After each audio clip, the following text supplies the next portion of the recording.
నేను మీ అన్నయ్య హిస్టరీ రఫీసాన్ని ఎంతో కష్టపడి ఇష్టపడి గ్రూప్స్ ప్రిపేర్ అవుతూ డేట్లు వాయిదా పడుతున్న కొద్దీ నలిగిపోతూ మానసికంగా అనేక కష్ట నష్టాలను ఎదుర్కొంటూ ప్రిపేర్ అవుతున్నటువంటి మీ అందరికీ మరింత మీరు రాణించాలని, ఖచ్చితంగా పరీక్ష డేట్లు వస్తాయి, ఆ డేట్లకు అనుగుణంగా మీరు ప్రిపేర్ అవ్వాలని, మిమ్మల్ని మరింత మెరుగుపరచాలని ఈరోజు మనం మన కేజీహెచ్ ఆన్లైన్ క్లాసెస్ తరఫున మన ఎకానమీ లెజెండ్ మన Ganapathi Venkateswara sir and also మేమిద్దరం కలిసి ఈరోజు మీలో పట్టుదలను పెంచడానికి, కొన్ని భావాలను మీతో మేము పంచుకోవడానికి సిద్ధంగా ఉన్నాం. మీరు జగమెరిగిన బ్రాహ్మణుడికి జంతమేళ అన్నట్లుగా సారు దాదాపుగా 30 ఏళ్ల నుంచి, నేను 30 ఏళ్ల నుంచి పాఠాలు చెప్తున్నాం. మీ అందరికి తెలిసిందే, మా గురించి అది పరిచయం అవసరం లేదు. కానీ బట్ కొంత తెలియాలి కాబట్టి మీకు అటు విశాఖపట్నం నుంచి ఇటు తిరుపతి వరకు, అనంతపురం నుంచి హైదరాబాద్ వరకు ప్రతి చోట ప్రశాంతంగా స్టూడెంట్లని బిడ్డల్లా చూసుకుంటూ విశాఖపట్నం ఆర్సి రెడ్డి ఇన్స్టిట్యూట్ కాడ నుంచి అన్ని చోట్ల చెప్పుకుంటూ వస్తున్నటువంటి వెంకటేశ్వరుడు సార్ నేపథ్యాన్ని కనుక మనం గమనిస్తే, ఎకానమీలో ఎంఏ ఎంఫిల్ చేశారు ఎస్కే యూనివర్సిటీలో అనంతపూర్లో, శ్రీకృష్ణదేవరాయ యూనివర్సిటీ అనంతపూర్లో. అలానే దాదాపుగా 30 సంవత్సరాలు నేను స్టార్ట్ చేసేదానికి ఇంకో 2-3 సంవత్సరాల ముందే సారు ఈ ఫీల్డ్ లో ఉన్నారు. అలానే డిగ్రీ కాలేజీ అసిస్టెంట్ ప్రొఫెసర్ గా పనిచేశారు. అలుపెరగకుండా చెప్పడంలో సార్ తిట్ట స్లోగా ఎకానమీ గణాంకాలతో సహా మీ బుర్రలో ఎక్కించేటటువంటి ఒక గొప్ప లెజెండరీ ఫ్యాకల్టీ మన గణపతి వెంకటేశ్వర సార్ గారు. కాబట్టి ఈరోజు సారు మేమిద్దరం కలిసి మీ వైపు నుంచి ప్రిపేర్ అవుతున్నటువంటి ఉద్యోగార్థులు లేదా విద్యార్థుల మీ వైపు నుంచి మీరు ఎదుర్కొంటున్న ఎకానమీలో అండ్ హిస్టరీలో అండ్ జనరల్ గా మీరు ఎదుర్కొంటున్న సమస్యలకి మిమ్మల్ని చూస్తున్న వాళ్ళుగా మేము మీకు కొన్ని సలహాలు ఇవ్వడానికి ఈ యొక్క ప్రోగ్రామ్ ని, ఈ యొక్క గైడెన్స్ ప్రోగ్రామ్ ని ఏర్పాటు చేస్తాం. మేము ఈ సందర్భంగా మీరందరి తరపున ఒకళ్ళ పుచ్చుకొని మీ స్టూడెంట్ కమ్యూనిటీ నుంచి ఖాసిం అనే మన స్టూడెంట్ ఈ రోజు వచ్చారు. వీరు హిస్టరీకి సంబంధించి, ఎకానమీకి సంబంధించి ప్రశ్నలు అడుగుతారు. మేము మీ కొరకు చెప్పడానికి మేము సిద్ధంగా ఉన్నాం. కాబట్టి ఖాసిం గారు, మీరు ప్రశ్నిస్తున్నారు అంటే వేల లక్షల విద్యార్థుల వైపు నుంచి మీరు మమ్మల్ని అడుగుతున్నట్టు లెక్క. కాబట్టి మీరు జాగ్రత్తగా ప్రశ్నలు అడగండి. మేము పిల్లల్ని మరింతగా షైన్ చేయడానికి మేము ప్రయత్నం చేస్తాం. Thank you. Good evening sir. Good evening. నమస్తే సార్. ఇటీవల కాలంలో కేంద్ర ప్రభుత్వం 2 ఓటాన్ బడ్జెట్ అకౌంట్లు పెట్టింది సార్. అలాగే రీసెంట్ గా సర్వే గాని రిలీజ్ చేసింది సార్. అలాగే కొత్త బడ్జెట్ ఇచ్చింది సార్. అలాగే ఏపీ చూసినట్లయితే ఓటాన్ అకౌంట్ బడ్జెట్ పెట్టారు. దాని తర్వాత ఇంకేం ప్రస్తావన లేదు సార్. అలాగే కొన్ని పాలసీలు ఇటీవల కాలంలో చంద్రబాబు నాయుడు గారు కొన్ని పాలసీలు తీసుకుని వచ్చారు సార్. అయితే వీటి దృష్ట్యా మనం ఏ విధంగా ఎగ్జామినేషన్ పాయింట్ ఆఫ్ వ్యూలో గణాంకాల దృష్ట్యా ఏ విధంగా చూసుకోవాలి సార్ వీటిని? ఒక చాలా మంచి ప్రశ్న అడిగారు. వేలాది మంది అభ్యర్థులలో ఇదొక డౌట్ అనేది ఉన్నది. భారత ప్రభుత్వం అనేది ఓటాన్ అకౌంట్ బడ్జెట్ ప్రవేశపెట్టింది. ఓటాన్ అకౌంట్ బడ్జెట్ తరువాత జూలై 23వ తారీఖు పూర్తి స్థాయి బడ్జెట్ లో ప్రవేశపెట్టింది. అయితే ఈ నేపథ్యంలో ప్రస్తుతం ఎకానమీలో తీసుకొచ్చినటువంటి పరిణామాల దృష్ట్యా ఈ అంశాలు చదవాలా, చదవకూడదా అనే అంశం అభ్యర్థుల యొక్క మదిలో ఒక పురుగు మాదిరి తొలుస్తూ ఉంటాయి. ఇలాంటి సందర్భంలో ఈ ప్రశ్నలకు సమాధానాలు తెలుసుకోవాలంటే మీకు ఇప్పటి వరకు కూడా ఎగ్జామినేషన్స్ డేట్స్ అనౌన్స్ చేయలేదు. ప్రశ్నాపత్రాల ఎగ్జామినేషన్ ఎప్పుడు ఉంటుందనేది తెలియదు. అందువల్ల తప్పనిసరిగా ఈ సమకాలీన విషయాలలో, అంటే గడిచిన ఈ 6 నెలల కాలం నుంచి, అంటే ప్రిలిమ్స్ అయినప్పటి నుంచి ఈ జరిగినటువంటి విషయాలన్నిటినీ కూడా పరిగణలోకి తీసుకోవాల్సిన అవసరం ఉంది. కాసిం గారు చాలా మంచి ప్రశ్న అడిగాడు. అబ్బాయి, స్టూడెంట్స్ దగ్గర నుంచే వస్తున్నటువంటి అంశాలు.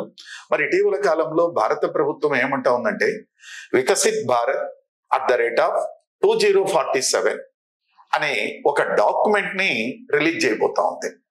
ఆ డాక్యుమెంట్ కి సంబంధించినటువంటి విషయాలు తరచుగా పత్రికలలో వస్తూ ఉన్నాయి, వార్తాపత్రికల్లో వస్తున్నాయి. అదేవిధంగా వివిధ కాంపిటేటివ్ ఎగ్జామినేషన్స్ కి కోచింగ్ ఇస్తున్నటువంటి సంస్థలు కూడా తమ యొక్క గూగుల్ నోటిఫికేషన్స్ లో భాగంగా విడుదల చేస్తూ ఉన్నాయి. వాటి ఆధారంగా మనకు ప్రశ్నలు రావడానికి ఆస్కారం ఉంది. వీటితో పాటు జూలై 12వ తారీఖున సుస్థిరాభివృద్ధి లక్ష్యాలు అనే సూచికను ప్రభుత్వం విడుదల చేసింది. గతంలో విడుదల చేసినటువంటి సుస్థిరాభివృద్ధి సూచిక కంటే కూడా ప్రస్తుతం విడుదల చేసినటువంటి సుస్థిరాభివృద్ధి సూచికలో ఆ సుస్థిర అభివృద్ధి లక్ష్యాల సాధన కోసం ప్రకటించిన ఉప పథకాలను గురించి, వాటిలో సాధించినటువంటి ప్రగతిని గురించి ప్రభుత్వం స్పష్టంగా వివరించింది. అందువల్ల నేను అనుకోవటం ఏంటంటే, ఒక అభ్యర్థి అనేటువంటి వాడు స్టాటిటిక్ ఎకానమీలో స్టాటిటిక్ పాయింట్ ని గుర్తుపెట్టుకొని, ఇక్కడ స్టాటిటిక్ పాయింట్ అంటే వికసిత్ భారత్ యొక్క ప్రాథమిక మౌలికాంశములు ఏమిటి, 2047 నాటికి ఏ రంగాల్లో ఎంతెంత సాధించాలా, దానికోసం ఎలాంటి ప్రశ్నలు, ఎలాంటి పథకాలు, కార్యక్రమాలు తీసుకొని రాబోతున్నారు అనే దానిపైన తప్పనిసరిగా అభ్యర్థులకు అవగాహన అనేది ఉండి తీరాలా. నా ఒపీనియన్ మాత్రం, ఒక సుదీర్ఘమైనటువంటి అనుభవంతో ఒక ప్రశ్నాపత్రాలను రూపొందించే దాంట్లో అనుభవం ఉన్నటువంటి వ్యక్తిగా నేను ఒక విషయం చెప్పదలుస్తూ ఉన్నాను. ఇక్కడ సమకాలీన విషయాల పట్ల తప్పనిసరిగా అడుగుతున్నాడు. అదేవిధంగా మీరు అడిగినట్లు ఇంకొక క్వశ్చన్ కూడా ఉన్నది ఇక్కడ. ఆంధ్రప్రదేశ్ ఆర్థిక వ్యవస్థకు సంబంధించి 2024 ఫిబ్రవరి నెలలో ప్రభుత్వము ఓటాన్ అకౌంట్ బడ్జెట్ ని ప్రవేశపెట్టింది. అయితే ఏప్రిల్ మే నెలలో జరిగినటువంటి ఎన్నికలలో అధికార మార్పిడి జరిగి కొత్త ప్రభుత్వం అధికారంలోకి వచ్చింది.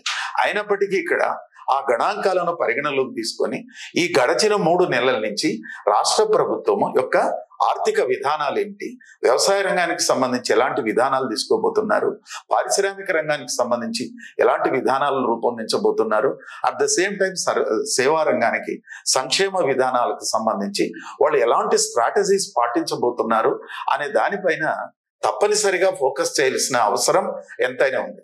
అదేవిధంగా రాష్ట్ర ప్రభుత్వము నాకున్నటువంటి అవగాహన ప్రకారము అక్టోబర్లో పూర్తి స్థాయి బడ్జెట్, ప్రభుత్వపు నివేదికలు కూడా విడుదలవుతాయి. వాటిని బేస్ చేసుకొని తప్పనిసరిగా ప్రశ్నలు రావడానికి ఆస్కారం ఉంటుంది. ఈ బేసిక్స్ ను చదువుకుంటూనే కరెంట్ ఇష్యూస్ పైన ఫోకస్ చేయాలి.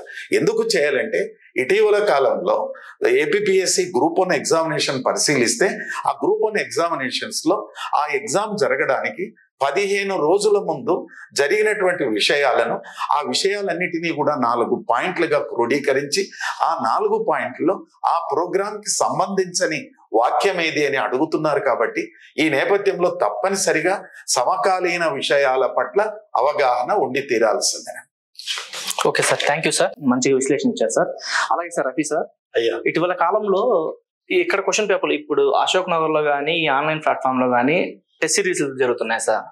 ఒక్కొక్కటి ఇంత ఉంటుంది, చాలా పెద్ద పెద్దగా స్టేట్మెంట్లతోటి భయపిస్తున్నారు సార్. హిస్టరీలో కానీ మీరు ఆల్రెడీ ప్రిలిమ్స్ లో చెప్పారు sir, Indian history single word questions maximum కొన్ని ఉంటాయి, కొన్ని స్టేట్మెంట్లు ఉంటాయమ్మా, అరీ అంత టఫ్గా ఉండదని చెప్పారు సార్. అదే విధంగా చూసుకున్నట్లయితే ఇప్పుడు ఏపీ హిస్టరీలో సార్ కాన్సెప్ట్ కావాలా సార్, అలాగే ఫ్యాక్ట్స్ కావాలా సార్, అలాగే థియరీ కావాలా? ఈ కాన్సెప్ట్ కానీ ఫ్యాక్ట్స్ కానీ థియరీలు కానీ ఈ మూడిట్లో ఏ విధంగా మనం ఎంచుకోవాలి సార్ సబ్జెక్ట్ ని? రైట్. ఇప్పుడు వేలాది విద్యార్థుల తరఫున కాసిం గారు మంచి ప్రశ్న అడిగారు. కాన్సెప్ట్ చదవమంటారా, థియరీ చదవమంటారా, ఫ్యాక్చువల్ చదవమంటారా అని. యాక్చువల్ గా కాన్సెప్ట్ థియరీ ఒక్కటే, ఫ్యాక్ట్ వేరు, వాస్తవాలు అవాస్తవాలు వేరు. మీరు చదివేటప్పుడు ఈ 3 చదివి తీరాలి. ఇప్పుడు మనం పెడుతున్న టెస్ట్ సిరీస్ కూడా, మన కేజీహెచ్ ఆన్లైన్ క్లాసెస్ తరఫున మనం పెడుతున్న టెస్ట్ సిరీస్ కూడా ఇలాంటివే. నేనేమంటానంటే, కాన్సెప్ట్ బేస్డ్ ప్రశ్నలు ఇప్పుడు వస్తున్నాయి సార్. ఇప్పుడు వస్తున్నాయని కాన్సెప్ట్ బేస్డ్ ప్రశ్నలే. డైరెక్ట్ ప్రశ్నలు ఇచ్చినా ట్రిక్కీ క్వశ్చన్లు ఇస్తున్నారు. ఫర్ ఎగ్జాంపుల్, మిమ్మల్ని నేను ఒకటి అడిగాను, ఈ రోజు మార్నింగ్ టెస్ట్ 3 రాశారు మీరు, అందులో ఏమడిగాను మిమ్మల్ని, దక్షిణ భారతదేశంలో ఒక రాజనీతి గ్రంథం రాయబడింది, అది ఏ రాజు కాలంలో అని అడిగాను. దక్షిణ భారతదేశంలో ఒక రాజనీతి గ్రంథం రాయబడింది సాంస్క్రిట్ లో, అది ఏ రాజు కాలంలో అని మిమ్మల్ని నేను అడగడం జరిగింది. ఇండియాలో ఫస్ట్ రాజనీతి గ్రంథం అంటే కౌటిల్యుడు రాసిన అర్థశాస్త్రం, no doubt at all, it's wrote on the language of Sanskrit. But south ఇండియాలో రాయబడింది అది ఏ రాజు కాలంలో అంటే, ఇక్కడ నేను ఆన్సర్లు 2 దాచిపెట్టా. అవును సార్. ఇక్కడ విచిత్రం ఏంటంటే ఆన్సర్లు 2 దాచిపెట్టా. రాజనీతి గ్రంథం మీకు తెలియాలి, ఆ రాసింది ఎవరో తెలియాలి, ఏ రాజు కాలంలో తెలియాలి. నేనేమడుగుతున్న ప్రశ్న, సౌత్ ఇండియాలో ఒక స్టేట్ క్రాఫ్ట్ కి చెందినటువంటి బుక్ రాయబడింది, అది ఏ రాజు కాలంలో అంటే, ఆ బుక్ ఏంటి, రాసినోడు ఎవడు, అది ఏ రాజు అంటే 3 పాయింట్లు ఇక్కడ ఒకే క్వశ్చన్ లో ఇలా అడుగుతున్నారు ఈ మధ్యలో. ఫర్ ఎగ్జాంపుల్, ఆచార్య నాగార్జునుడు wrote a book సూర్యుడు లేక in the period of Yajnashri Satakarni. After that he dedicated to this book to our Yajnashri Satakarni. Acharya Nagarjuna located in Nagarjunakonda in near Amaravati in Andhra Pradesh కదా. కాబట్టి నేనేమంటానంటే ఇలాగా కాన్సెప్ట్ చదవాలబ్బా. మీరు చేసేది పెద్ద తప్పేంటంటే మీరు ఎవరు చెప్పినా యూట్యూబ్ లో మీరు దాన్ని ఫాలో అయిపోతూ మీరు కొట్టుకెళ్ళిపోతున్నారు సముద్రంలో అలల్లాగా సార్. ఇప్పుడు మీకు ఎంతో అనుభవం, నాకెంతో అనుభవం. ఈ రూమ్ లోనే 100 మందికి పాఠాలు చెప్పాం, మళ్ళీ ఇదే రూమ్ లో స్టూడియోలో చెప్తున్నాం. ఒక రోజని కాదు, కొన్ని సంవత్సరాల తరబడి మీకు జ్ఞానకాంతులు చెబుతూ, ఒక రకంగా చెప్పాలంటే మిమ్మల్ని పరీక్షలకు సన్నద్ధం చేస్తూ, ఇప్పుడు ఒక రకంగా చెప్పాలంటే 3వ తరానికి చెబుతున్నాం మేము. ఫర్ ఎగ్జాంపుల్ మీ సిస్టర్లకు చెప్పాము, మీకు చెబుతున్నాం.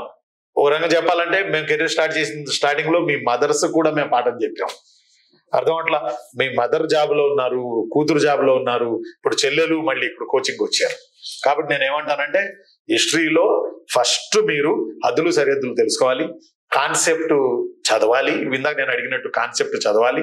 ఇంకొక మాట ఇంపార్టెంట్ ఏంటంటే చకోర శాతకర్ణి అని ఒక రాజు ఉన్నాడు. ఎందుకు నేను స్ట్రెస్ చేస్తానంటే శాతవాహనుల్లో 75 మార్కుల పేపర్లో శాతవాహనుల్లో ఖచ్చితంగా 15 బిట్ల నుంచి 20 బిట్లు వచ్చిన రోజులు ఉన్నాయి. ఇది కామెడీ కాదు, ఇది నిజం. ప్రీవియస్ లో అడిగారు ఇవన్నీ కూడా, మొన్న 13 అడిగారు ప్రీవియస్ లో. ఇందులో చకోర పర్వతాలంటే శ్రీశైల పర్వతాలని ఉందబ్బా. అక్కడ ఏమడిగాడు అంటే ప్రశ్న, శాతవాహనుల్లో ఒక రాజు పేరు ముందు పర్వతాలను చేర్చుకున్నాడు అని అడిగాడు. పర్వతాల పర్వతం పేరు చకోర పర్వతం అంటే శ్రీశైలపు కొండలు. శ్రీశైలపు కొండలు అంటే నల్లమల అడవులు. కాబట్టి చకోరపుత్ర శాతకర్ణి అంటే Chakoraputra Satakarni occupied Nallamala area, Rayalaseema region also. That's why he called as a Chakoraputra Satakarni.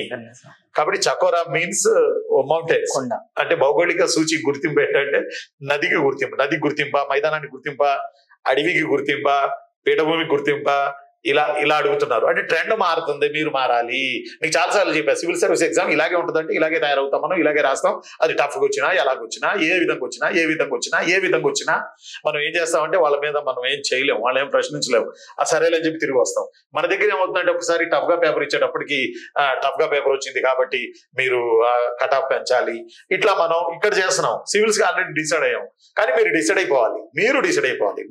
అయిపోవాలి. ఏమనంటే ఆ లెవెల్లో పేపర్స్ వెళ్ళిపోయింది. ఇప్పుడు జస్ట్ అండి group 2 mains, economy, polity, history, science and technology, ఈ నాలుగు కాన్సెప్ట్ గా చదవకుండా ఏ దొరికితే అది చదివేసి గందరగోళానికి గురై భయపడుతుంటే మీరు కష్టం కదా నాన్న. Okay sir, thank you sir. Okay, thank you. Answer బాగా ఇచ్చారు సార్. అలా సార్ గణపతి సార్, మీకు క్వశ్చన్ ఉంది సార్. సార్ ఏపీ ఎకానమీ కదా సార్, మన ఈ ఏపీ ఎకానమీ మరియు అలాగే ఏపీ జాగ్రఫీ కదా సార్, ఈ రెండు సేమ్ అని కొంతమంది అంటారు సార్. కానీ రెండు చూడడానికి ఒకే విధంగా ఉంటాయి సార్. దాంట్లో డేటా దీంట్లో డేటా కొంచెం తేడా ఉంటది. వీటి మధ్య వ్యత్యాసాన్ని తెలపండి సార్. చాలా మంచి ప్రశ్న అడిగినావమ్మా. ఇటీవల కాలంలో చాలా మంది అభ్యర్థులు ఏపీ ఎకానమీ అంటే ఏమిటి, ఏపీ జాగ్రఫీ అంటే ఏమిటి అనే తేడాలు తెలియసుకోకుండా అడుగుతున్నారు సార్. ఇక్కడ సార్ మీకు ఒక మాట, నీటిపారుదల సౌకర్యాలు ఉన్నాయి. నీటిపారుదల సౌకర్యాలకు సంబంధించి ఇక్కడ బిట్లకు 2 విధాలుగా వస్తుంది. ఎకానమీలో ఎలా ఉంటుందంటే రాష్ట్రంలో నీటిపారుదల సౌకర్యాలను కల్పించడానికి రాష్ట్ర ప్రభుత్వం 1951 నుంచి ఇప్పటి వరకు ఎలాంటి కార్యక్రమాలు ప్రకటించింది, ఎలాంటి పథకాలను ప్రకటించింది, ఎలాంటి విధానాలను ప్రకటించింది అనే అంశం మనకు ఎకానమీలో వస్తుంది. రీసెంట్ గా ముఖ్యమంత్రి రాజశేఖర రెడ్డి గారు ముఖ్యమంత్రి కాలంలో జలయజ్ఞము అనే ఒక కార్యక్రమాన్ని ప్రారంభించినారు. ఆ జలయజ్ఞం కింద ఆంధ్రప్రదేశ్ లో సంబంధించి 54 ప్రాజెక్టులు ఉన్నాయి. ఆ 54 ప్రాజెక్టులకు సంబంధించి 2004 నుంచి 2013-14 వరకు కూడా 1,50,000 కోట్లు ఖర్చు పెట్టినారు. అయితే ఏ ఒక్క ప్రాజెక్టు కూడా పూర్తి కాలేదు. రాష్ట్రం ఏర్పడిన తర్వాత ఆంధ్రప్రదేశ్ ప్రభుత్వం ఏం చేసిందంటే ఆంధ్రప్రదేశ్కి జలభద్రతను కల్పించాలా. రాష్ట్రంలో ఒక 40 నదులు ఉన్నాయి. దేశంలో ప్రవహిస్తున్నటువంటి నీటిలో ఒక 15% నీరు రాష్ట్ర నదులలో ప్రవహిస్తూ ఉంది.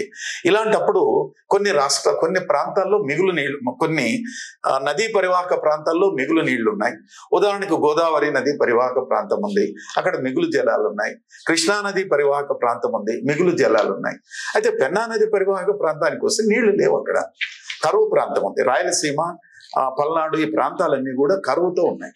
మరి ఇలాంటి పరిస్థితుల్లో ఈ మిగులు ప్రాంతాల్లో ఉన్నటువంటి నీటిని తరలించి కొరత ప్రాంతాలకు తరలించి అక్కడ సస్యశ్యామలం చేయాలా అనే ఉద్దేశంతో రాష్ట్ర ప్రభుత్వము ఒక జల విధానాన్ని ప్రకటించి ఒక వాటర్ గ్రిడ్ ని ఏర్పాటు చేసింది. ఆ వాటర్ గ్రిడ్ ని ఎలా అమలు పరచాలా అనేది చెప్పేది ఎకానమీ. ఓకే, ఆ వాటర్ గ్రిడ్ లో ఏ ప్రాజెక్టులు కట్టారు, ఏ నదిపై కట్టారు, ఎక్కడ నిర్మించినారు అనేది జాగ్రఫీ. జాగ్రఫీ ఏం చెప్తుందంటే లొకేషన్ చెప్తుంది, దాని యొక్క పొడవు ఎంత, దాని యొక్క ఆయకట్ట ఎంత అనేటువంటి అంశాలు చెప్తుంది. కానీ ఇక్కడ వాటర్ ని ఎలా అన్ని ప్రాంతాలకి సమతూకంగా పంపిణీ చేయాలనే విషయం చెప్పేది ఎకానమీ చెప్తుంది. దాని ఇటీవల కాలంలో పెద్ద ఎత్తున నీటిపారుదల విస్తీర్ణం పెరిగింది. అలాంటి పరిస్థితుల్లో నీటిని వినియోగించుకోవాలా, నీటి వినియోగ సామర్థ్యాన్ని పెంపొందించాలా, సాగు వ్యయాన్ని తగ్గించాలా. దీనికోసము ఉమ్మడి రాష్ట్ర ప్రభుత్వము 1999లో మైక్రో ఇరిగేషన్ ఒక ప్రాజెక్ట్ ని తీసుకొని వచ్చింది. దీన్ని మనం ఏమంటామంటే ఇజ్రాయిల్ తరహా వ్యవసాయము అని అంటాం. ఈ వ్యవసాయంలో ఏం చేస్తుందంటే నీటి వినియోగాన్ని, సామర్థ్యాన్ని పెంచుతుంది. అదేవిధంగా నీటిలో కరిగే ఎరువుల వాడకాన్ని తగ్గించి సాగు వ్యయాన్ని తగ్గిస్తుంది. దీనికి ఒక శాస్త్రీయ నామం ఏమంటాడంటే ఫర్టిగేషన్ అని అంటాడు.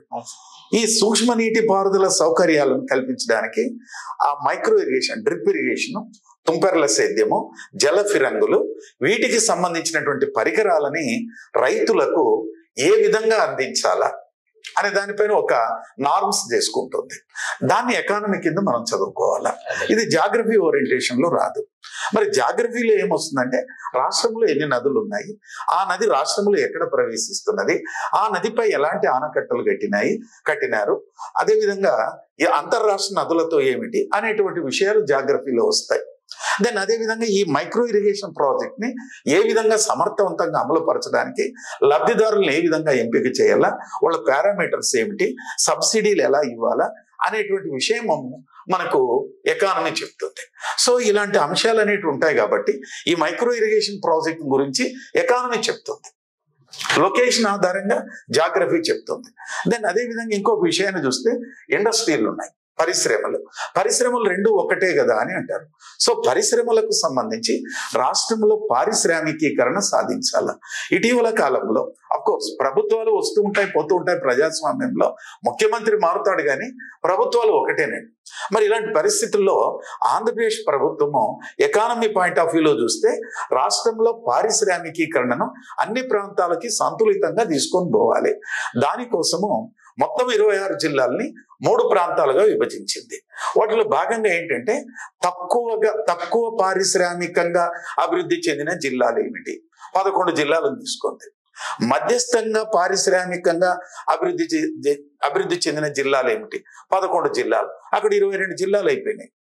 ఇంకొక 4 జిల్లాలు వచ్చేసి ఆ తిరుపతి ప్రాంతము, ఆ గుంటూరు ప్రాంతము, విశాఖపట్నం ప్రాంతము మొదలైనటువంటి అనకాపల్లి, ఇవన్నీ పారిశ్రామికంగా బాగా అభివృద్ధి చెందిన ప్రాంతాలు. మరి ఈ ప్రాంతాల్లో పరిశ్రమల స్థాపనకు ఎవరైనా పారిశ్రామికవేత్తలు ముందుకొస్తే పన్నులలో రాయితీలు ఏమి ఇవ్వాలా, ప్రోత్సాహకాలు ఏమి ఇవ్వాలా, సబ్సిడీలు ఎంత అందించాలా, ఇన్ఫ్రాస్ట్రక్చర్ ఫెసిలిటీస్ ఎలా అందించాలా, పెట్టుబడులు విదేశాల నుంచి రావాలా, దేశం నుంచి రావాలంటే ఇన్ఫ్రాస్ట్రక్చరల్ ఫెసిలిటీస్ ఎలా ఇవ్వాలా అనేటువంటి అంశాల పట్ల ఎకానమీ చెప్తుంది. మరి జాగ్రఫీ ఏం చెప్తుంది? రాష్ట్రంలో పంచదార పరిశ్రమ ఏమిటి, వస్త్ర పరిశ్రమ ఏమిటి, జనపనార పరిశ్రమ ఏమిటి, దాన్ని ఎప్పుడు స్థాపించినారు, ఎక్కడెక్కడ ఉన్నాయి అనేది లొకేషన్స్ మాత్రమే తెలియజేస్తుంది. దాని ప్రాతిపదికలు ఏమిటి, ఇనుము ఉక్కు పరిశ్రమ ఎక్కడ ఉన్నది ఏమిటని మాత్రమే చెప్తుంది.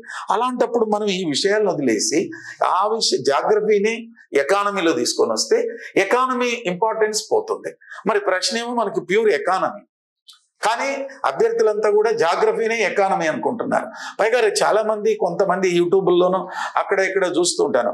నీటిపారుదల అంటే జాగ్రఫీ మాస్టర్ చెప్పి పోయింటాడు, అరే రాష్ట్రంలో పెన్నా నది ఇక్కడ ప్రవేశించింది, ఇక్కడ ఆనకట్ట కట్టినారు, ఈ రాష్ట్రంలో ఉంది, ఇక్కడ ఈ ఆనకట్ట కట్టింది, సోమశిల ప్రాజెక్ట్ ఉంది అని చెప్పి ఉంటాడు.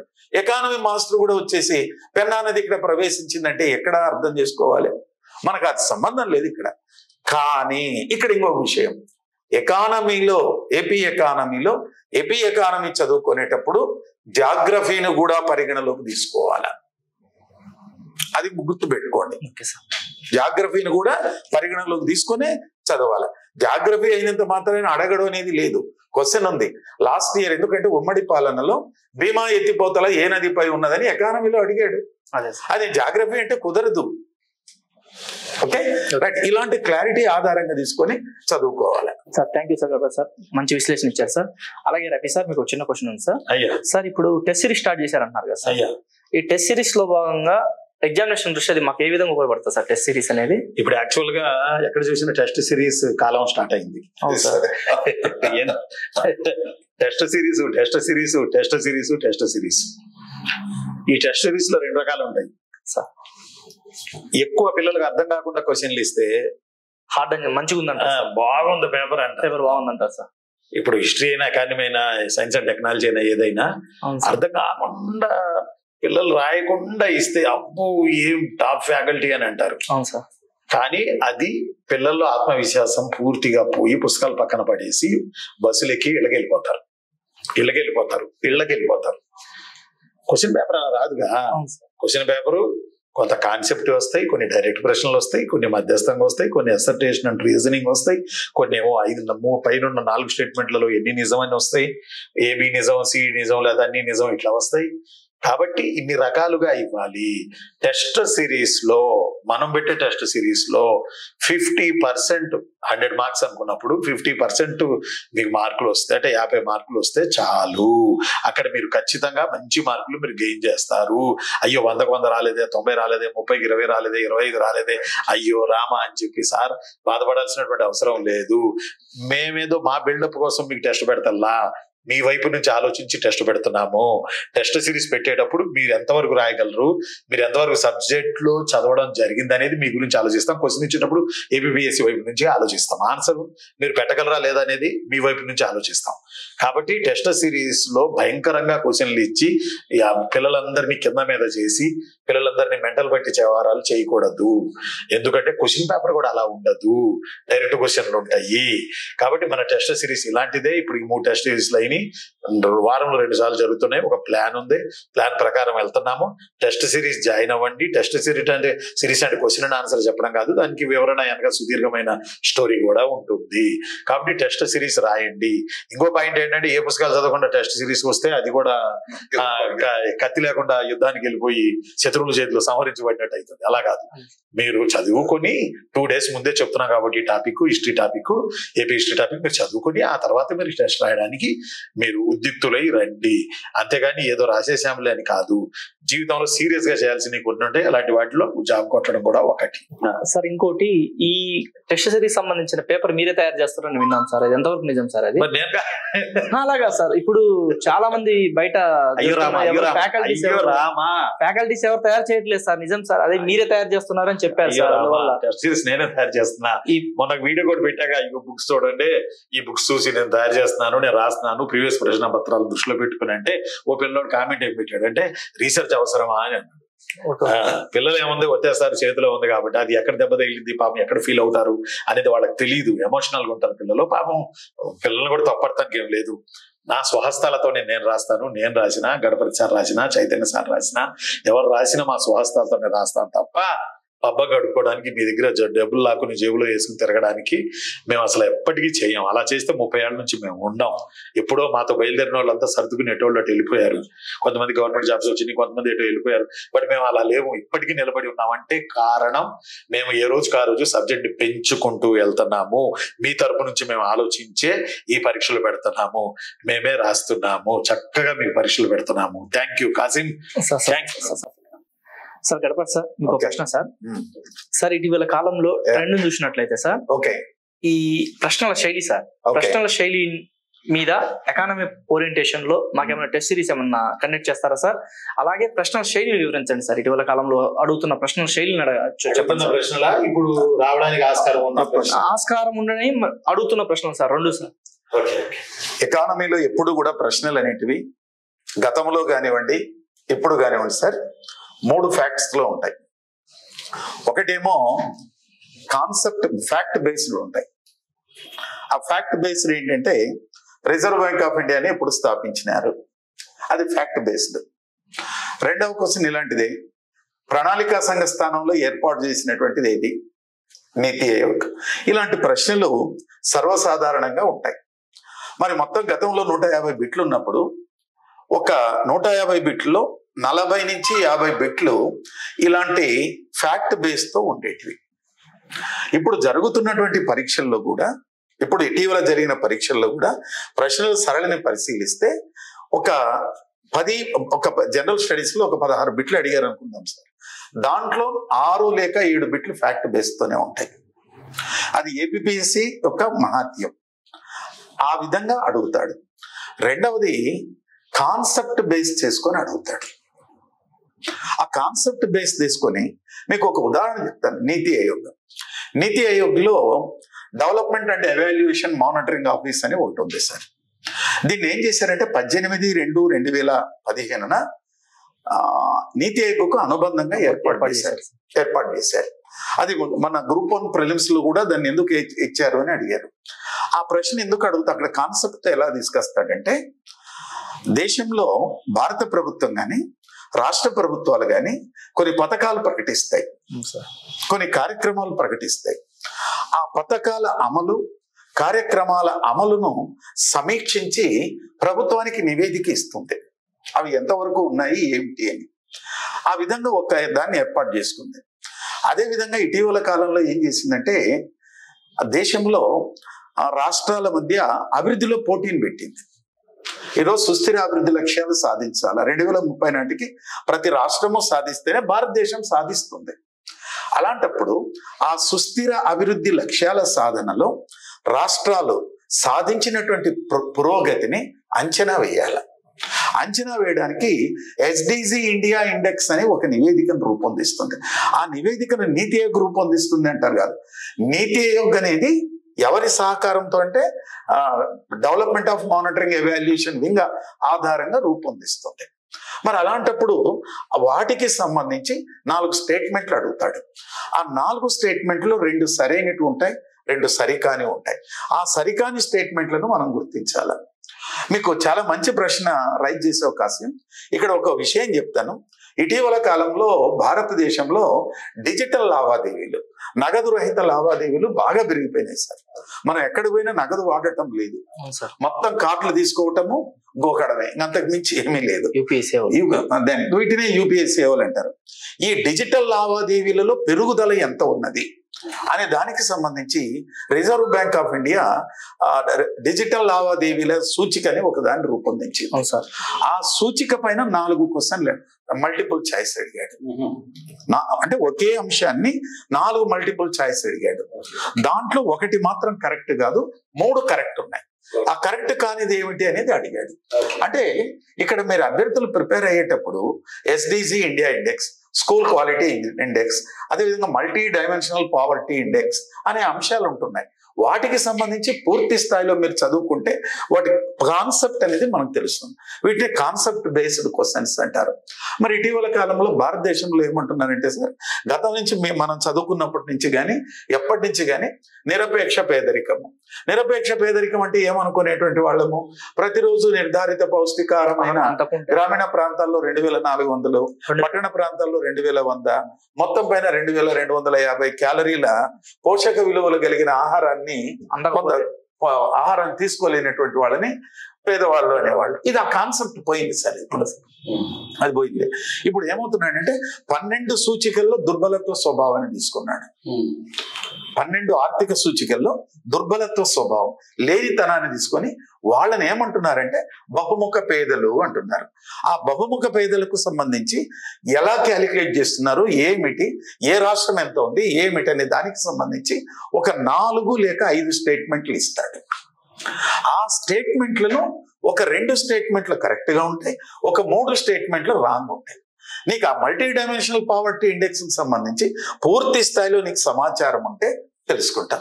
కానీ మన యూట్యూబ్లలో కానీ ఇన్స్టిట్యూట్లో కానీ మన వాళ్ళంతా ఏంటి, మల్టీ డైమెన్షనల్ ఇండెక్స్ ఎవరు రూపొందించినారు, ఎక్కడ రూపొందించినారు, అది ర్యాంక్ ఎంత, ఇదంతా పోయింది ఆయన. ఇదంతా పోయిందిరా. ఇది అశోకుని కాలం ఇదంతా కూడా. ఇప్పుడంతా నరేంద్ర మోడీ కాలం ఉంటాయి. ట్రెండ్ మారింది. ట్రెండ్ మారిన దానికి మనము మారాలా. సో ఇలా అడుగుతారు. ఇంకొకటి అప్లికేషన్ బేస్డ్ క్వశ్చన్స్ అని వస్తాయి. ఒక పథకాన్ని అమలు పరిచిన తర్వాత ఆ పథకం యొక్క అమలు తీరు తెన్నులను గురించి విశ్లేషిస్తాడు. ఆ విశ్లేషణ చదువుకోవాలి. అలా చదువుకోవాలగానే చెప్తాను. అందరూ కూడా ఇప్పుడు వ్యవసాయం ఉంది, వ్యవసాయంలో నేను ఒక విషయం చెప్తాను. వ్యవసాయం ఉంది, వ్యవసాయం ఇప్పుడు డిజిటల్ అగ్రికల్చర్ వచ్చింది, దెన్ వ్యవసాయ వైవిధ్యీకరణ వచ్చింది, ప్రకృతి వ్యవసాయం వచ్చింది, సేంద్రియ వ్యవసాయం వచ్చింది, హైడ్రోపోనిక్ కల్టివేషన్ వచ్చింది, రైతుల ఆదాయాలు రెట్టింపు చేయటం ఏమిటి, నీటిపారుదల సాంద్రత ఎంత, ఇలాంటివి వచ్చినాయి. ఇప్పటికీ కూడా నాయన ఇంకా మీరు ఏం చదువుకుంటున్నారు? హరిత విప్లవం చదువుకుంటున్నాడు, నీటిపారుదల సౌకర్యాలు, ఇవి చదువుకుంటూ ఉంటే ఎక్కడవుతుంది? ఈ ట్రెండ్ మారింది. ఈ ట్రెండ్ మారిన దానికి అనుగుణంగా మీరు మారాలి. ఓకే, ఇది ఒకటి. ఈ అంశాలు అన్నాం. మరి అటు తర్వాత ఇంకో క్వశ్చన్ అడిగినాడు, మీ నుంచి ఒకటి ఎక్స్పెక్ట్ చేస్తున్నాం సార్, ఏమైనా టెస్ట్ సిరీస్ ఎక్స్పెక్ట్ చేయొచ్చు? ఎస్, నేను కూడా. ఎందుకంటే కేజీహెచ్ అకాడమీ నుంచి ఒక ఉమ్మడిగా మేము ఒక పద్ధతిగా అనుభవం ఉన్నటువంటి ఫ్యాకల్టీలంతా కలిసి అన్ని కూడా సమపాళ్లలో వెళ్ళాలి. ఉదాహరణకి మీరు ఒక మంచి బిర్యానీ తినాలనుకుంటారు. మంచి బిర్యానీ తినాలనుకుంటే మంచి మాంసం ఉండాలి, మంచి బియ్యం ఉండాలి, మసాలాలు బాగా ఉండాలి, ఆయిల్ నాణ్యతగా ఉండేది ఉండాలి, సమపాళ్లలో కలుపుకుంటే మంచి బిర్యానీ టేస్ట్గా వస్తుంది. అదే విధంగా కేజీహెచ్ అకాడమీ అందరి దృష్టిలోకి వెళ్ళాలంటే ఇప్పుడు గ్రూప్ 2కి సంబంధించి ఏపీపీఎస్సిలో 4 పేపర్లు ఉన్నాయి. ఈ 4 పేపర్లలో కూడా ఒక టెస్ట్ సిరీస్ అనేది రాబోతా ఉంది. ఆల్రెడీ సార్ స్టార్ట్ చేశారు, ఇంకా 2-3 స్టార్ట్ చేసినట్లు. దీంట్లో భాగంగా ఎకానమీలో కూడా టాపిక్ వైజ్ ఎన్ని క్వశ్చన్లు ఇస్తున్నారు, ఏమిటి ఇవ్వాలా, ఆ షెడ్యూల్ ఏమిటి అనేది 2-3 రోజుల లోపల మనం అనౌన్స్ చేయబోతున్నాము. దానికి ఫీజు స్ట్రక్చర్ ఎలా ఉంటుంది, మరి అటు తర్వాత ఏ రోజు ఉంటుంది అనేది అంశం కూడా చర్చిస్తాం. అటు తర్వాత నెక్స్ట్ ఎగ్జామ్ కండక్ట్ చేసిన తర్వాత ఆ ప్రశ్నకు 4 మల్టిపుల్ చాయిస్ ఉంటాయి. ఒక మల్టిపుల్ చాయిసే కరెక్ట్ ఎలా ఉంటుంది, మిగతాటివి ఎందుకు కరెక్ట్ కాదు, దానికి సంబంధించినటువంటి అంశాలు ఏమిటి అనే విషయాల పట్ల కూడా విశ్లేషణాత్మకంగా వివరించి సదా మీ యొక్క సేవలో కేజీహెచ్ అకాడమీ ఉంటుందని చెప్తూ ఉన్నానండి. Sir thank you sir. మీ అందరికీ తెలుసు, మన అందరి ఇష్టమైనటువంటి faculty, state faculty, national faculty మన చైతన్య సార్ ఇప్పుడే వచ్చి ఈ ప్రోగ్రామ్ లో జాయిన్ అయ్యారు. చాలా చాలా సంతోషంగా ఉంది. కాబట్టి చైతన్య సార్ నుంచి ఇప్పుడు ఎగ్జామ్ కి ప్రిపేర్ అవుతున్నటువంటి మీరు, సందిగ్ధంలో ఉన్నటువంటి మీరు మంచి ఇన్పుట్స్ చైతన్య సార్ ఇస్తారు. ఇప్పుడు Chaitanya sir, over to Chaitanya sir. Recent times లో మనకి ఎగ్జామినేషన్ టెండెన్సీ చాలా వేగంగా మారుతుందండి. మీరు మొన్న జరిగినటువంటి యూపీఎస్సీ మెయిన్స్ లాంటి పరీక్షల్లో డిఎన్ఏ ఫింగర్ ప్రింట్ అనేది ఓంబులో ఉన్న బేబీ నుంచి తీసుకోవడంలో ఉన్న లీగాలిటీ మీద ఒక క్వశ్చన్ అడిగాడు. గర్భస్థ శిశువు యొక్క డిఎన్ఏ తీసుకోవడం జీవించే హక్కుతో లింక్ చేసి అడిగాడు. అలాగే 2014 సంవత్సరంలో చేసినటువంటి మనకి అన్ఫేర్ మీన్స్ యాక్ట్ గురించి, అంటే మనకి సిబిఎస్ఈ పేపర్లు ఇవన్నీ లీక్ అవుతున్నప్పుడు వీటి నేపథ్యంలో తీసుకొచ్చిన కొత్త చట్టం గురించి రీసెంట్ గా నిన్నటి మాట మీరు కనుక గమనిస్తే, సుప్రీంకోర్టు చైల్డ్ పోర్నోగ్రఫీని ఆ వర్డ్ తీసేసి దాన్ని చైల్డ్ అబ్యూజ్ మెటీరియల్ గా చెప్పాలని చెప్పిన తర్వాత ఇలాంటివన్నీ బ్రాడర్ గా కాన్సెప్ట్. కానీ ఆబ్జెక్టివ్ ఎగ్జామినేషన్కి వచ్చిన వాటికి ఏమవుతుందంటే, ఇప్పుడు ఈ ఎగ్జాంపులే తీసుకోండి, మోస్ట్ లేటెస్ట్ ఎగ్జాంపుల్ తీసుకున్నట్లయితే, ఇప్పుడు చైల్డ్ పోర్నోగ్రఫీని మరి దాన్ని చైల్డ్ అబ్యూజ్ మెటీరియల్ గా వర్ణించినప్పుడు దీన్ని ఏ రూపంలో తప్పు అంటారు అంటే, ఏ సెక్షన్ ప్రకారం తప్పు అంటారు ఐటీ యాక్ట్ లో అని అంటే, ఇన్ఫర్మేషన్ టెక్నాలజీ యాక్ట్ లో సెక్షన్ 67B. ఇట్లా ఏదైనా ఒకవేళ అడగవచ్చు. నిన్న క్వశ్చన్ రేస్ చేస్తూ ఏమనింది అంటే, సుప్రీంకోర్టు ఏమనిందంటే, అసలు మెడ్రాస్ హైకోర్టు ఈ విషయాన్ని ఎలా మిస్ చేసింది, పోస్కో యాక్ట్ లో ఉన్నటువంటి కండిషన్స్ లో మరి ఒక మెటీరియల్ కలిగి ఉండడం కూడా నేరం కదా, పోస్కో చట్టంలో ఉన్నటువంటి సెక్షన్ 15(3) ఏం చెబుతోంది అనే విషయం చెప్పారు. అయితే ఇక్కడ చాలా మంది కొన్ని కన్ఫ్యూజన్స్ ఉంటాయి. అసలు చైల్డ్ పోర్నోగ్రఫీని మెడ్రాస్ హైకోర్టు సమర్థించిందా అనే కోణంలో ఆలోచిస్తారు. అలా కాదది. వాళ్ళు ఏమంటున్నారంటే, చైల్డ్ పోర్నోగ్రఫీ లాంటివి కలిగి ఉన్నారు, చూస్తున్నారంటే వాళ్ళు మెంటలీ ఏదో ఒక ఇబ్బందిలో ఉన్నట్టు, వాళ్ళకు కూడా కౌన్సిలింగ్ కావాలి అనే కోణంలో వాళ్ళు చెప్పారు. సుప్రీంకోర్టు ఇంకో డైమెన్షన్ లో చెప్పింది.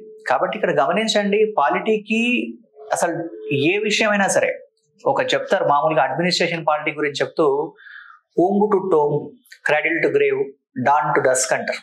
అంటే ఈ పాలిటీ అండ్ అడ్మినిస్ట్రేషన్ ఎట్లా అంటే మనిషి పుట్టక ముందు స్టార్ట్ అయ్యి మనిషి చనిపోయిన తర్వాత కూడా కంటిన్యూ అవుతుంది, ఎందుకంటే డెత్ సర్టిఫికేట్ కూడా తీసుకోవాలి కాబట్టి దీంట్లో మీరు కన్వెన్షనల్ సబ్జెక్ట్ మీద కమాండ్ సంపాదించి దీనికి ప్రతి విషయాన్ని లింక్ చేసుకుంటూ వెళ్ళాలి. ఇది గ్రూప్ 2 పాలిటీ, ఇది గ్రూప్ 1 పాలిటీ, ఇది సివిల్ సర్వీసెస్ పాలిటీ అని ఏమి ఉండదు. ఇంకా కొన్నిసార్లు ఒక్కోసారి నాకు అనిపిస్తుంది ఏదైనా క్వశ్చన్ అడిగినప్పుడు ఇది గ్రూప్ 2 స్థాయి కాదు, ఇది గ్రూప్ 1 స్థాయి కాదు, ఇట్లా కాదు. రాష్ట్రపతి కానిస్టేబుల్ కైనా ఒకడే, అదే రాష్ట్రపతి. ఐఏఎస్ కైనా సివిల్ సర్వీస్ ఎగ్జామినేషన్ రాసే వాళ్ళకైనా అదే రాష్ట్రపతి ఉంటాడు. ఈ ఎగ్జామినేషన్ లో కొంచెం అప్లికేషన్లలో డిఫరెన్స్ ఉండొచ్చు కానీ కాన్సెప్ట్ ఒకటే. ఇంకొకటి, మీరు రాస్తున్నటువంటి ఎవరైతే గ్రూప్ 1 ఎగ్జామ్ రాస్తున్నారో లేదా గ్రూప్ 2 ఎగ్జామ్ రాస్తున్నటువంటి అభ్యర్థి యూపీఎస్సీ మెయిన్స్కి వెళ్ళి ఇంటర్వ్యూ చేసి ఖాళీగా ఉన్న వ్యక్తి ఖాళీగా ఏం కూర్చోడు కదా, అతను కూడా మీరు రాస్తున్న ఎగ్జామ్ రాస్తాడు. అలాంటప్పుడు మనం కాంపిటీట్ చేయాల్సింది వాళ్ళతోటే. కాబట్టి మీరు ఈ ఎగ్జామినేషన్ కి సంబంధించి మీరు చెయ్యగలిగినంత చేస్తే సరిపోదు, చెయ్యవలసినంత చేయాలి. ఎంత చేయాలో అంత చేయాలండి. ఇప్పుడున్నటువంటి కాంపిటీషన్ దృష్ట్యా కన్వెన్షనల్ పాలిటీ మీద స్ట్రాంగ్ కమాండ్ సంపాదించాక ప్రతిరోజు జరుగుతున్నటువంటి ఇష్యూని లింక్ చేసుకోండి. కరెంట్ పాలిటీ అంటే కరెంట్ అఫైర్స్ కాదు. కొత్తగా అపాయింట్ అయిన సుప్రీంకోర్టు న్యాయమూర్తి ఎవరు అంటే అది కరెంట్ అఫైర్స్ అవుతుంది. కన్వెన్షనల్ సబ్జెక్ట్ ని ఎలా లింక్ చేయాలి అనేది తెలుసుకోవాలండి. ఈ రెండింటిని కనుక బ్రాడర్ గా కనుక అభ్యర్థి అర్థం చేసుకుంటే మెదడు మీద ఎక్కువ ప్రెజర్ లేకుండా, అంటే మనం బట్టినట్టుగా కాకుండా కాన్సెప్ట్లు అర్థం చేసుకుంటూ బ్రాడర్ వ్యూలో సబ్జెక్ట్ ని నేర్చుకోవడానికి అవకాశం ఉంటుంది. ఇంకొకటి ఏంటంటే చాలా మంది చాలా సందర్భాల్లో వ్యక్తం చేసే భయాలు ఏంటంటే, సార్ కాన్స్టిట్యూషన్ అంటే ఆర్టికల్స్ మొత్తం గుర్తుపెట్టుకోవాలా, కేసులన్నీ గుర్తుపెట్టుకోవాలా? గుర్తుపెట్టుకోండి, ఒకటే 2-3 కేసులు 2-3 ఆర్టికల్స్ అడుగుతారు. మీరు ఆర్టికల్స్ గుర్తుపెట్టుకోవడం వల్ల మీకు కాన్సెప్ట్ క్లారిటీ పెరుగుతుంది. అంతేగాని ప్రతిదీ మగ్గింగ్ చేయక్కర్లేదు, ప్రతిదీ అర్థం చేసుకోవడానికి ప్రయత్నం చేయాలి. అన్నింటికన్నా ముందు ఏది సిలబస్సో ఏది సిలబస్ కాదో అభ్యర్థి చాలా స్పష్టంగా తెలుసుకోవాలి. సిలబస్ కాపీ కంటతా వచ్చి ఉండాలి. ఆ సిలబస్ కాపీలో ప్రతి వర్డ్ మీద కంప్లీట్ క్లారిటీ ఉండాలి. అలాంటప్పుడు మనం ఈ ఎగ్జామినేషన్ ని చాలా కాన్ఫిడెన్స్ తో డీల్ చేయడానికి ఉంటుంది. ఎగ్జామినేషన్ టెండెన్సీలో ఒక ప్రశ్న ఇచ్చి 4 సమాధానాలు ఇచ్చే పద్ధతి ఎప్పుడూ పోయింది. లాస్ట్ గ్రూప్ 1 ప్రిలిమ్స్ ఎగ్జామినేషన్ చూస్తే పాలిటీ విభాగంలో 25 ప్రశ్నల్లో 3 ప్రశ్నలు కాకుండా మిగతావన్నీ matching test, assertion reasoning, odd man out లాగా among them which is correct, ఇలాంటి ప్రశ్నలే ఉన్నాయి తప్ప ఇక ముందు రోజుల్లో మనం అలాంటిది ఎక్స్పెక్ట్ చేయడానికి కూడా అవకాశం లేదు. కాబట్టి మనం డార్విన్ థియరీని ఖచ్చితంగా ఇంప్లిమెంటేషన్ లోకి తీసుకోవాలి. ఎట్లా అంటే అడాప్టర్ డై అంటారు. మనం కనుక మారుతున్న పరిస్థితికి అనుగుణంగా మారకపోతే ఎలిమినేట్ అయిపోతాం. కాబట్టి కొంచెం పరిస్థితులకు అనుగుణంగా ఇక్కడ గమనించాల్సిన ఏమంటే, అందరికీ సబ్జెక్ట్ తెలుసు, చాలా మంది నిజంగా చాలా సిన్సియర్ గా చదివారు, చాలా బాగా చదివారు. కాకపోతే కొన్ని డైమెన్షన్స్ తెలియకపోవడం వల్ల మార్పు పోగొట్టుకోవడమే తప్ప మీ కష్టానికి మీరు చాలా చేస్తున్నారు, కొంచెం వాల్యూ యాడ్ చేసుకోండి, ఆ డైమెన్షన్స్ కవర్ చేసుకుంటే సరిపోతుంది. ఇది థ్యాంక్ యూ సార్, చాలా అద్భుతమైన విశ్లేషణ ఇచ్చారు సార్. అలాగే సార్ రఫీ సార్, చిన్న క్వశ్చన్ ఉంది సార్, ఇప్పుడు చిన్న ప్రశ్న ఉంది సార్. సార్ ఇప్పుడు దాదాపుగా ప్రిలిమ్స్ అయిపోయి సార్ 6 నెలలు అవుతుంది సార్. ఏపీపీఎస్సీ చైర్మన్ కొత్త ప్రభుత్వం రావడం, ఏపీపీఎస్సీ చైర్మన్ ప్రొజెక్ట్ ఇది కావడం, దాని తర్వాత మళ్ళీ అపాయింట్ చేయకుండా ఉండడం, ఎంతో నాలాంటి విద్యార్థులు చాలా మంది అంటే ఇన్కమ్ పరంగా సార్ స్టెబిలిటీ లేక కొంచెం స్తబ్దతకు వెళ్ళిపోయారు సార్, లోపలికి వెళ్ళిపోయారు. ఇలాంటి సమయంలో బయటికి రావాలంటే ఏం చేయాలి సార్? ఒకటే నేను చెప్పేది ఏంటంటే, చదవడానికి డబ్బులు ఖర్చు కావు, ఆత్మవిశ్వాసానికి డబ్బులు ఖర్చు కావు, కూర్చొని చదవడానికి డబ్బులు ఖర్చు కావు. కాబట్టి సోషల్ మీడియాను తగ్గించుకుని మీకై మీరు పరిధి గీసుకుని హాయిగా మీరు చదువుకుంటూ జాబ్ కొట్టండి. కలెక్టర్ అయిన వాళ్ళకు కూడా ఫైనాన్షియల్ గా ఇబ్బంది పడిన వాటి నిజమే, కానీ బట్ అదంతా దాన్ని పరిధి దాటుకుని కూడా మనం ప్రిపరేషన్ చేసుకుని వెళ్ళిపోవచ్చు. కాబట్టి మనలో మానసికంగా మనం బలహీనం అయిపోతున్నాం. ఎందుకంటే సిచ్యువేషన్స్ బట్టి గవర్నమెంట్ వచ్చింది 2 నెలలు అయింది, ఇంకా చైర్మన్ ని పెట్టలేదు, పెడితే డేట్లు ఇస్తారు కదా. హాట్ టాపిక్ ఏంటంటే సార్ ఈ చైర్మన్ డేట్ల ఎగ్జామ్ డేట్ల గురించి chairman exam dates chairman date. దీని వరకు పిల్లలు విస్తృతంగా ఎదురు చూస్తుంటే వాళ్ళేమో రాబోతున్న క్యాలెండర్ అంటారు, రిఫార్మ్స్ అంటారు, కొత్త ఏదో పెడతామంటారు. ముందు ఒక చైర్మన్ ని పెట్టండి మీ దేవుడా, పెడితే వాళ్ళు డేట్లు ఇస్తే పిల్లలకి ప్రిపరేషన్ కి ఒక ఎమోషన్ వస్తుంది. ఎందుకంటే ఎంతో కష్టపడి ఓట్లు వేసుకుని ఎమ్మెల్సీలను గెలిపించుకున్నారు గ్రాడ్యుయేట్ గా ఉన్నటువంటి మన వాళ్ళందరూ. కాబట్టి ఆ ఎమ్మెల్సీలు కూడా ఖచ్చితంగా ప్రభుత్వాన్ని గట్టిగా అడిగి చైర్మన్ ని అపాయింట్మెంట్ చేయించాలి. 2 నెలలు అయింది కదా, కామన్ మ్యాన్ కూడా ఆలోచిస్తాడు ఒక ఐఏఎస్ దొరకలేదా ప్రభుత్వానికి అని చెప్పి. కాబట్టి దయచేసి ప్రభుత్వం దీని మీద లేకపోతే పిల్లల్లో ఒక రకమైనటువంటి ఏమంటారు ఇది అర్థం కాక ఎటు పోవాలి ఏంది, ఇంట్లో వాళ్ళేమో ఇంకెన్ని రోజులు అని అడుగుతారు సార్, అడుగుతారు ఇంకెన్ని రోజులు పంపించాలని మీకు డబ్బులు అంటారు ఇంట్లో వాళ్ళు.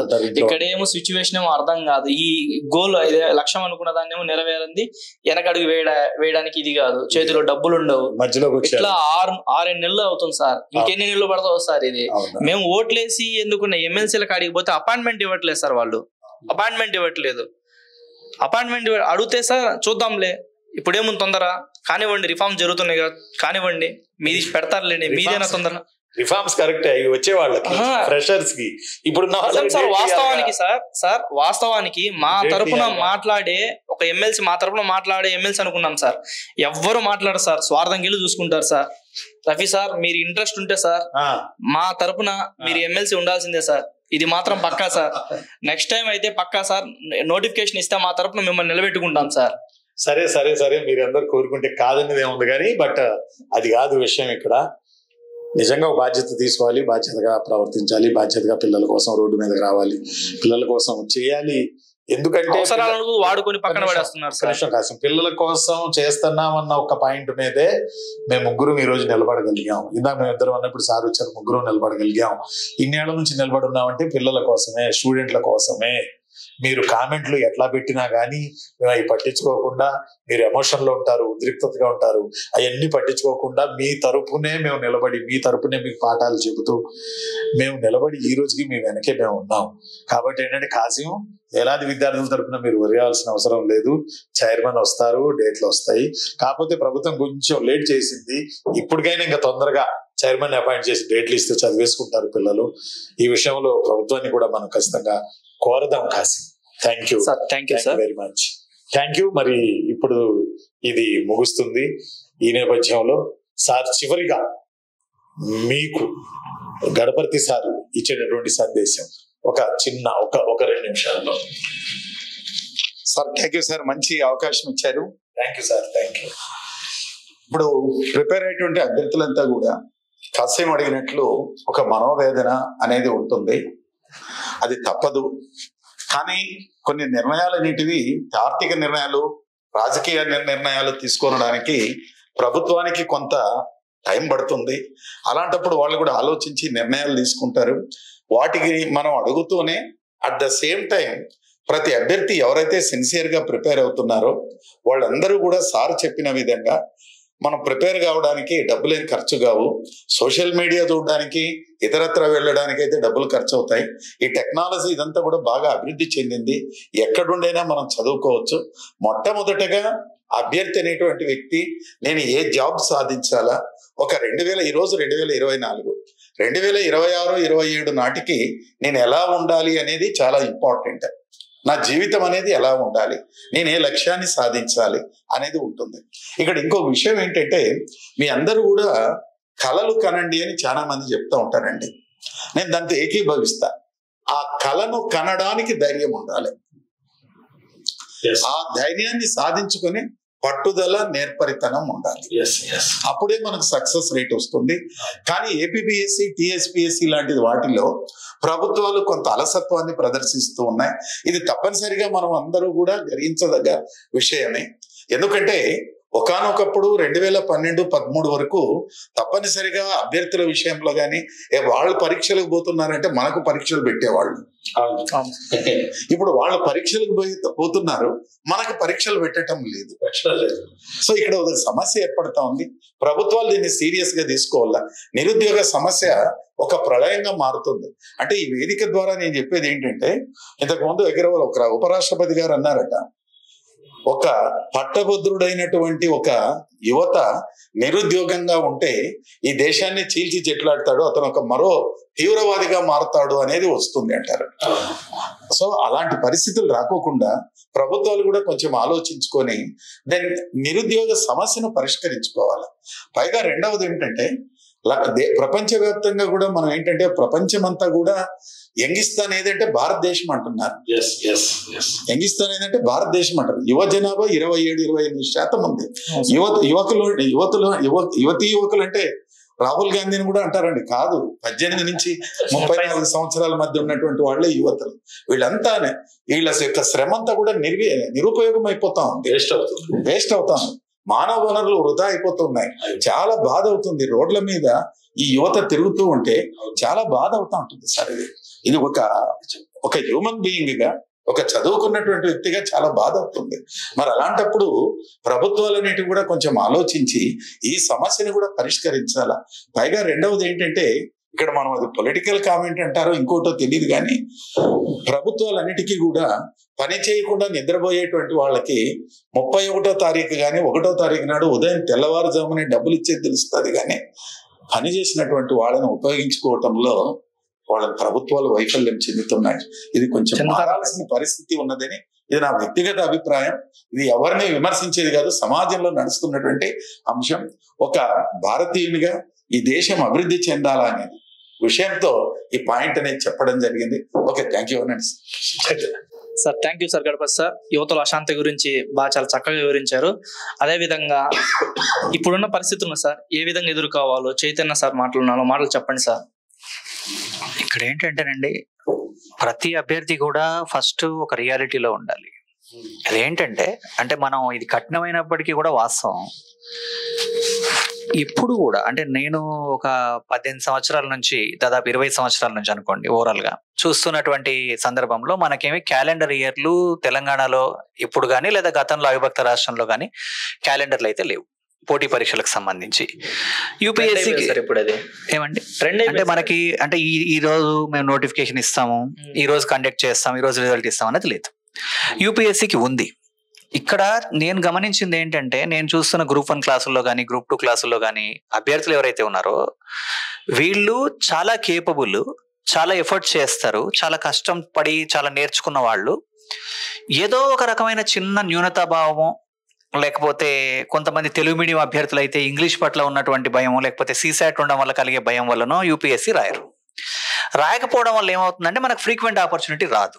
మనం ఎప్పుడైతే స్టేట్ సర్వీస్ కి స్టిక్ ఆన్ అయి ఉంటామో, ఒకసారి మనం మధ్యలోకి వెళ్ళిన తర్వాత మనం అవతలి ఒడ్డుకి వెళ్ళినా యువతల ఒడ్డుకి వెళ్ళినా ఒకటే. కాబట్టి ఎగ్జామినేషన్ జరిగే వరకు మనకు ఆవేదన, బాధ, కోపం, అసంతృప్తి ఇవన్నీ కలుగుతాయి. ఒక్కొక్కసారి కుటుంబ సభ్యుల మీదే కలుగుతాయి కదా. అలాంటప్పుడు ఈ ప్రిపేర్ అవుతున్నటువంటి అభ్యర్థికి ఇవన్నీ కలుగుతాయి, కానీ ఇవన్నిటిని బ్యాలెన్స్ చేసుకోక తప్పదు.